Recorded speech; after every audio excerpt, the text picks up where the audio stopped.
المال والبنون زينة الحياة الدنيا ልጅ ገንዘብ የዱንያ ጌጦች ናቸው ዱንያ ላይ የምትጌጥባቸው ጌጥ ናቸው 10 15 20 ልጅ ወንድ ሴት ከዙሪያ ብታሰልፍ የዱንያ ጌጦች ናቸው ቪላ G+1 G+2 G+3 ቤት ቢኖር የዱንያ ጌጥ ነው መኪና በነዳጅ ሚሰራ በኤሌክትሪክ ሚሰራ ቅያሪ የቤት መኪና ላንተ ለባለቤት ለልጆች ቢኖር ዚነቱል ሐያት ዱንያ የዱንያ ጌጥ ነው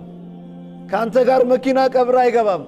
ካንተ ጋር ልጅ ቀብር አይገባም ካንተ ጋር ሀብት ንብረት ቀብር አይገባም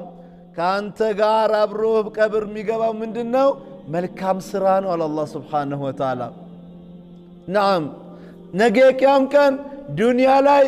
ሚሊዮነር ብትሆን ሚሊዮነር አይደለም ቢሊዮነርም ብትሆን ነገ አይጠቅምም የቂያም ቀን አይጠቅምም ዱንያ ላይ ያለ በዛ ገንዘብህ ለአኺራህ ከሰራህ ካልሆነ በስተቀር በዛ ገንዘብህ የነገ ቤትህን ለማሳመር ወደ አኺራ ያስቀደምከው ካልሆነ በስተቀር ዱንያ ላይ ሀብታም ብትሆን ሀብት የሚሰራው የት ነው ዱንያ ላይ ነው አይደለም ምን ይመጫን ዲነት ይወጫል አልሆነ ባይንሻን በዱንያ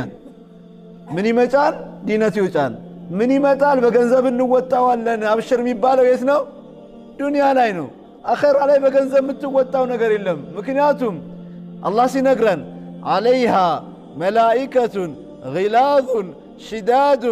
لا يعصون الله ما أمرهم ويفعلون ما يؤمرون عليها جهنم مستعلو ملائكة ملائكوች غلاظ ጨካኝ شداد برتو لا يعصون الله ما أمرهم اللهን ካዛቸው ነገር የማያምፁ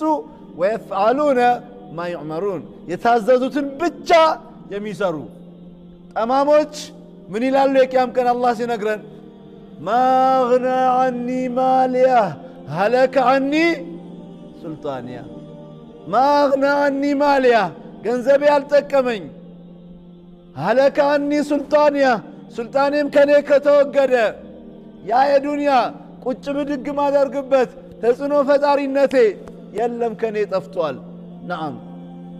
اذن የዚያን ቀን እንዳንዋረድ